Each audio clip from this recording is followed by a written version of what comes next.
ጤና ይስጥልን አድማጭ ተመልካቾቻችን እንደምን አላችሁ? እንደምን ቆያችሁ? እንደ ሁልጊዜው በያላችሁበት ቦታ ጊዜ የሰዓት አቆጣጠርና የአየር ጸባይ ምቹ ጊዜ ደስተኛ ህይወት እንዲኖራችሁ እየተመኘን በቀጥታ ወደ ስፖርት ዜና እናመራለን።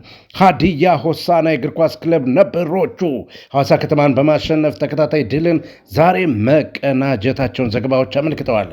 በ12ኛ ሳምንት የሲቢ ኢትዮጵያ ፕሪሚየር ሊግ ሀዲያ ሆሳዕና ሐዋሳ ከተማን በማሸነፍ ሶስተኛ ተከታታይ ድሉን አሳክቷል። ከቀኑ 9 ሰዓት ጀምሮ በአዳማ ሳይንስና ቴክኖሎጂ ዩኒቨርሲቲ ስታዲየም የተካሄደው የሁለቱ ክለቦች ጨዋታ በሀዲያ ሆሳዕና አሸናፊነት መጠናቀቁም ታውቋል።